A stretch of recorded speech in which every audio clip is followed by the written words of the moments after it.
These days, work is in trouble. We've outsourced most of our manufacturing to other countries, and with that, we sent away good jobs and our capability to make things. American Giant is a clothing company that's pushing back against this tide. They make all kinds of high-quality clothing and activewear, like sweatshirts, jeans, dresses, jackets, and so much more, right here in the USA. So when you buy American Giant, you create jobs in towns and cities across the country. And jobs bring pride, purpose. They stitch people together. If all that sounds good to you, visit American-Giant.com and get 20% off your first order when you use code STAPLE20 at checkout. That's 20% off your first order at American-Giant.com with promo code STAPLE20.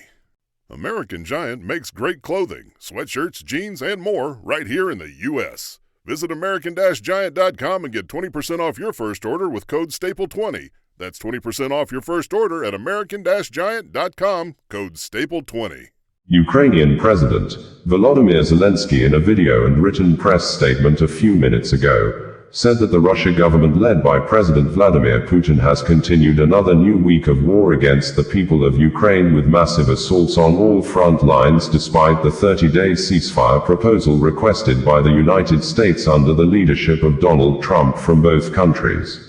According to Zelenskyy, today, the commander-in-chief provided a report on the battlefield situation. Fighting and our defensive operations continue along almost the entire front line, including many key locations, from the Kharkiv region and the Kupiansk sector to the southern directions. After the talks in Jeddah and the American proposal for a ceasefire on the front line, Russia stole almost another week, a week of war that only Russia wants. We will do everything to further intensify diplomacy. We will do everything to make diplomacy effective. But every day now is about defending our independence, our state, and our people. We must remember, it is the support of our army, all our defense and security forces, and our state that determines everything. I thank each and every one who does not forget that Ukraine's defense and resilience are paramount. I am grateful to all Ukrainian soldiers, every one of our units. I thank everyone who works for our defense and for our state. I thank all Ukrainians for every fundraiser for our Ukrainian army. We must remember, as long as the occupier is on our land, and as long as air raid sirens sound, we must defend Ukraine. Glory to Ukraine. It would be recalled that President Vladimir Putin, in a press conference held during the week in Moscow, said that he needed to speak directly with President Donald Trump over the details of the 30-day ceasefire proposed by the North America country, stating categorically that Russia supports the ceasefire proposal, but the details of the proposal needed to be clarified as to know what would happen to the Ukrainian troops that invaded the Russia-Kursk region last August and the ones among them that have been captured. President Donald Trump during the week raised alarm that the Ukrainian troops in the Kursk region have been encircled by Russian soldiers, and appealed to President Vladimir Putin to spare their lives. But President Putin replied and said that all the Ukrainian troops in the Kursk region should surrender and be spared. President Volodymyr Zelenskyy, in a statement during a virtual meeting with the heads of European countries during the preceding week, said that Ukrainian troops are not encircled by Russia in the Kursk region, adding that President Vladimir Putin of Russia is lying about the true picture of what is going on in the Kursk region. At the end of the European leaders' meeting, the UK Prime Minister, Keir Starmer, said that the European leaders agreed to send peacekeeping troops to Ukraine, announcing that military chiefs from the European countries will meet this coming Thursday. We had reported that President Volodymyr Zelenskyy has listed and disclosed the 3 key points in the proposal the Ukrainian delegation submitted to the United States, US team, which included the transfer and release of prisoners, stoppage of bombings both on the sea and skies, and the release of women and children forcefully taken to Russia based on the command of President Vladimir Putin, when the Ukrainian delegates, led by the head of the presidential office, Andriy Yermak, Foreign Minister, Andriy Sybiha, Defense Minister, Rustem Umerov, and military official, Pavlo Palitsa, met in Jeddah, Saudi Arabia on Tuesday with the representatives of the US, which included the Secretary of State, Marco Rubio, President Donald Trump's special envoy, Steve Witkoff, and Trump's advisor, Mike Waltz. This President Zelenskyy in a statement on Tuesday after the meeting praised and thanked the US for proposing 30-day ceasefire on all front lines. We have reported that more than 25 persons have been reportedly killed during the week in Ukraine since President Vladimir Putin of Russia scale up and double his offensive attacks on the neighboring European country, with President Donald Trump continuing during the week to block more US military aid to the troubled country and making statements seemingly capable of demoralizing Ukrainian troops and probably inciting the entire Ukrainian citizens against their president, Volodymyr Zelenskyy, just as reports indicated that in the last 3 days, Russian troops have advanced, retook some territories in the Kursk region, and they are about encircling the thousands of Ukrainian troops who had last summer stormed and took over the Russia-Kursk region by surprise in anticipation to use the conquered Russia-Kursk region as leverage to be able to hold meaningful negotiations with Moscow in any peace talks. This, as unverified and unsubstantiated rumors have spread widely in the North America country, the US, that President Donald Trump was one of the US businessmen contracted in 1987 as Russia spy, with Alnur Musiev, the former Kazakhstan National Security Committee, KNB head and former Kazakh intelligence chief who served in the 6th Directorate in Moscow of the KGB, a Russian-language abbreviation for State Security Committee, which was the main internal security agency for the Soviet Union from 1954 until its breakup in 1991, insisting that recruiting Western businessmen was a top priority for Soviet intelligence. And Donald Trump was allegedly recruited by his department as a spy against the United States with a nickname, Krasnov. We have reported that President Vladimir Putin-led Russia apparently has taken advantage of the lapses coming from the United States, US, that has been its secret war rival since 1945, following the actions of President Donald Trump turning US back on Ukraine by thus stopping and blocking military aid and military intelligence to Ukraine, and obviously made Putin to launch massive drone, cruise and ballistic missile attacks on Ukraine, with some US citizens narrowly escaping deaths on Wednesday night when Russia struck a hotel with a ballistic missile that travels 5 times faster than the speed of sound, killing 4 persons and reportedly injured over 30 others at Kryvyi Rih city, with the Ukrainian military saying they were able to repel all other missiles but could not repel the ballistic airstrikes, according to BBC. This Ukrainian President Volodymyr Zelenskyy said that the France F-16 jets and Mirage aircrafts were used to defend the Ukrainian skies, adding that the France Mirage aircraft successfully intercepted Russia cruise missiles.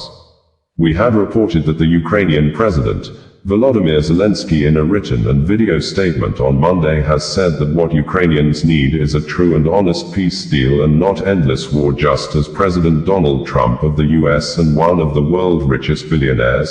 Elon Musk, had continued to use their privileged office and position in the society to launch a terrorist-like media Cold War against the person of President Zelenskyy, apparently to weaken his zeal and cause public disaffection against the Ukrainian president by thus using dangerous negative communication styles of half-truth, manipulated facts, deliberate misrepresentation of facts, misinterpretation of words, spin logic, bullying, game-shaming, blaming, belittling, mockery, and trying to hold Ukraine ransom by blocking US military aid to the troubled country for a war. It appears Donald Trump is the first US president that kick-started it by thus. The Trump administration first approved the sale of Javelin anti-tanks missiles to Ukraine in December 2017, after civil unrest ensued in Ukraine in 2014 with a protest codenamed Revolution of Dignity, which ousted and forced into exile in Russia the then pro-Russia president, Viktor Fedorovich Yanukovych, on February 22, 2014, just a day after President Vladimir Putin mobilized troops and invaded Ukraine, succeeded in taking over Ukraine territorial land of Crimea, an action the then US President Barack Obama retaliated by only placing sanctions on Russia assets for violating the constitutional rights of Ukraine. The 2017 action of Donald Trump was a step that former President Barack Obama never took, which Trump allies pointed to be a sign of Trump's toughness on Russia and good for US business. which giving Ukraine lethal weapons had been a red line for Obama, who feared that it could cause Russia to escalate conflict, which President Vladimir Putin-led Russia actually did, and Ukraine has been fighting Russian soldiers and Russia-backed armed separatists in its eastern provinces since 2014, shortly after Russia illegally occupied and annexed Crimea, in a war that has claimed approximately 13,000 lives and displaced 1.5 million people, according to the Ukrainian government before Volodymyr Zelenskyy became Ukrainian president in May 20, 2019 on the platform of Servant of the People political party, and before Zelenskyy became president, Putin violated 3 ceasefire peace deals under Donald Trump in January, February and March 2019, and as of December 2019, Ukrainian military reported a total of more than 70 ceasefire deals violated by Putin-led Russia. And during his inaugural speech on May 20, 2019, when Volodymyr Zelenskyy took office as president of Ukraine, he said his priority was a ceasefire in the Donbass, and also asserted that Crimea and Donbass are Ukrainian land, and that the people living in those regions are not strangers, they are ours, Ukrainians, truly. On December 9, 2019, the Russian President, Vladimir Putin, French President, Emmanuel Macron, German Chancellor, Angela Merkel and Ukrainian President, Volodymyr Zelenskyy met in person in Paris, France, and agreed on a ceasefire and prisoners exchange, but, on same day, 3 Ukrainian soldiers were killed by a landmine by Russian-backed forces who violated the ceasefire 7 more times in December using BMP-1 armored vehicles, grenade launchers, heavy machine guns, and small arms. This Ukrainian military recorded additional 47 ceasefire peace deals violations in 2020, more than 180 ceasefire peace deals violations in 2021 until February 24, 2022. President Vladimir Putin declared full-scale war on Ukraine, describing U.S. government, previous and present he referred to as Washington during his war declaration nationwide address, as an empire of liars. We had reported that President Donald Trump of the United States, U.S. may be trying to cause unnecessary confusion to the traditional way of war settlements which date back to the end of World War I in 1918 and World War II in 1945, when Germany, considered as the aggressor, was made to pay damages or reparation or the costs incurred by the U.S., Britain, France and the Soviet Union, which comprises Russia, Ukraine and 13 other republics, when Germany on August 1, 1914 mobilized troops from Berlin to support the defunct Austria-Hungary country, which included German-speaking Austrians, Magyars, Slavs, and Italians, after the Austria-Hungary declared war on Serbia on June 28, 1914, following the bombing and shooting to death the Archduke Franz Ferdinand, the heir to Austro-Hungarian throne, and his wife, Sophie, the Duchess of Hohenberg, by a suspected group of extremists from Serbia that wanted to increase Serbian power in the Balkans by breaking up the Austro-Hungarian Empire, and the shooting specifically was carried out by a 19-year-old Gavrilo Princip. Russia came to the aid of Serbia, and with the support of other countries like Britain and France, Austria-Hungary was defeated after so many deaths, especially on the side of Serbia civilian populations, and at the end of the World War I, Germany was made to pay the damages and costs of war as the aggressor, and on September 1, 1939, Adolf Hitler of Germany, who is considered a nationalist extremist, on his apparent quest to expand Aryan race in Europe, invaded Poland, a border country whose people were considered inferior and powerless people, likely the same way Vladimir Putin of Russia may have seen Ukrainians. The action of Adolf Hitler forced Britain, France, US, and the Soviet Union to declare war on Germany on September 3, 1939, and they defeated Germany at the end of the World War II in 1945 after Adolf Hitler and his top generals refused to surrender and reportedly committed suicides inside their underground bunkers after millions of deaths, especially Jews, and in order to make Germany unable to attack another country again. Britain, France and US occupied West Germany, including West Berlin, for years with capitalist economy system, and at the same time, the Soviet Union occupied East Germany, including East Berlin, with communist economy system, and Germany, considered as the aggressor, was again made to pay the damages or the costs of the World War II, which Germany has struggled to pay up to 2010, and it may be clear that no victim of World War I, Serbia and World War II, Poland was apparently made to pay debts or sign economic deals for the costs incurred by the countries that came to their aid. This may justify the action of Donald Trump requesting Ukraine to sign rare earth minerals deal with the US as criminally exploitative demand, and Donald Trump pushing the narratives that Europe will get their money back and US will not get its money back is seemly and half-truths made to mislead the public, like President Emmanuel Macron of France recently corrected Donald Trump at the Oval Office that Europe is not getting the money back from Ukraine, that Russia is the one to pay them back the money, most especially from the seized Russia assets in Europe and the US under the immediate past. President Joe Biden seized billions of dollars of Russia assets confiscated to finance US aid to Ukraine. Interestingly,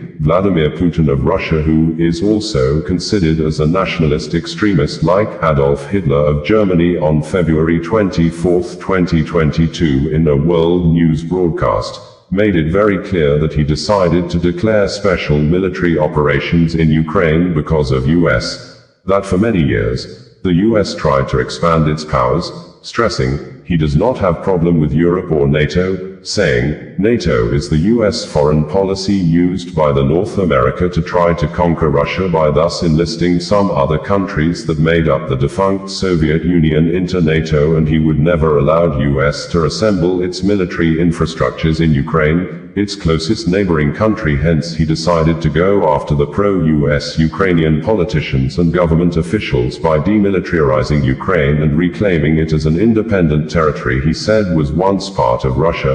adding that he mobilized Russia troops to invade and reclaim parts of Ukraine, which included Crimea, in 2014 in support of Russia-speaking people in Donbas he said were suffering humiliation and genocide attack by Kyiv government for many years, which President Volodymyr Zelenskyy in several occasions has accused Putin of always sponsoring and organizing terrorists to kill Ukrainians. We had reported that the Ukrainian President, Volodymyr Zelenskyy, has told United States, US President Donald Trump that Ukrainians don't need just a ceasefire from President Vladimir Putin-led Russia, but a complete end to the war, which Ukraine's security will be guaranteed from further or future invasions from the neighboring rival European country, adding that he was in the United States to sign rare earth mineral deals as drafted by both countries' teams, which included Ukraine's security guarantee, making this statement at the Oval Office on Friday afternoon according to America local time, when the meeting went smoothly, friendly and calmly for more than 35 minutes until the US Vice President, J.D. Vance, interrupted and brought in U.S. internal political matters into the Russia-Ukraine issue by thus condemning the administration of the immediate past President of the U.S., Joe Biden, for always appearing before the press to accuse Putin and Russia of bringing destructions to Ukraine without an act of diplomacy to peace path, which he said the current president, Donald Trump, is trying to achieve. And the Ukrainian President, Volodymyr Zelenskyy, quickly responded and asked the US Vice President J.D. Vance what kind of diplomacy is he talking about, reminding the Vice President that Putin has been destroying lives in Ukraine for years during the era of previous presidents before Joe Biden, including 2014 when Russia took over Crimea, to 2022 and 2019 during the first tenure of President Donald Trump, when he signed a ceasefire peace deal with Putin, but the Russia president broke the ceasefire and continued to destroy lives in Ukraine. Obviously and apparently annoyed, Vice President J.D. responded by accusing the visiting Zelenskyy of coming to the Oval Office to disrespect U.S. sitting president in his office, adding that no president in the world has ever done that before in the Oval Office. The full length of the meeting video footage and the Fox News interview with Zelenskyy shortly after the Oval Office meeting ended with heated arguments, and series of crosstalks are published in full in our audio and video versions of this news reportage. We had reported that, contrary to media speculations, that the embattled Ukraine has reached an agreement with the United States. US-led President Donald Trump on the rare earth minerals deal required as exchange or economic benefits for the US to continue to assist the war-torn Ukraine with military aid against ongoing President Vladimir Putin-led Russia military destructions and bring peace to the country. The Ukrainian President, Volodymyr Zelenskyy, in a video press release on Wednesday night debunks the speculations, saying, "The US and the Ukrainian teams have been working together in preparation for the negotiations on the terms of the economic deal this coming Friday in the US, signaling, no agreement has been reached yet." We had reported that the United States President, Donald Trump, has said that if the war in Ukraine is not stopped now, it could lead or escalate to World War III, with the visiting French President, Emmanuel Macron, insisting that Russia is the aggressor of the war, hence Russia must pay damages as part of the negotiations for the peace deal. But the US, in another meeting at the United Nations General Assembly on Monday, joined Russia to vote against a resolution condemning Russia over the war in Ukraine. We had reported that, following the public criticism of President Donald Trump of the United States that the Ukrainian President, Volodymyr Zelenskyy, is a man who has lost touch with his people and a dictator who refused to conduct election for new leader to take over the affairs of the country, Zelenskyy, while asked if he could resign by a journalist at a press conference organized to mark the third-year anniversary of war in Ukraine, says he would do that if it would bring peace to Ukraine, and he's ready to do that as exchange for Ukraine to be enlisted as a member of the North Atlantic Treaty Organization, NATO. We had earlier reported that despite the medical condition that he's under, the high flow of oxygen in the hospital over double pneumonia, Pope Francis on Sunday, on the eve of the third-year anniversary of the war in Ukraine launched by President Vladimir Putin-led Russia government, called on everyone in the world to remember victims of the war in Ukraine, describing the war, which started on February 24, 2022, as painful, shameful for all humanity. Previously, we reported that the Ukrainian President, Volodymyr Zelenskyy, has continued his phone conversations with world leaders with a video and written press statement on Saturday saying that the world leaders must ensure that the Russian President, Vladimir Putin, is not allowed to deceive the world again, insisting that Putin has used Russian army, intelligence services and mercenaries over 30 years to bring deaths to America, Europe, Africa, Middle East, Syria. This, Zelenskyy stated after he began special defense campaign with phone conversations with world leaders following strained relationship with one of the countries that has majorly assisted Ukraine in its defense against Russia since 2022 when the war began, United States, US President Donald Trump, who threatened to stop military aid to Ukraine, claiming that Ukraine started the war it knows it cannot win, calling President Volodymyr Zelenskyy a modestly successful comedian and a dictator that deceived the immediate past US President, Joe Biden, to commit over $350 billion of US taxpayers' money on a war the North America country will not get any profit in return, with Ukrainian President accusing Donald Trump of disinformation and saying that Putin-led Russia has intensified attacks and launched massive bomb destructions on Ukraine's cities and villages during the week of Donald Trump's outburst.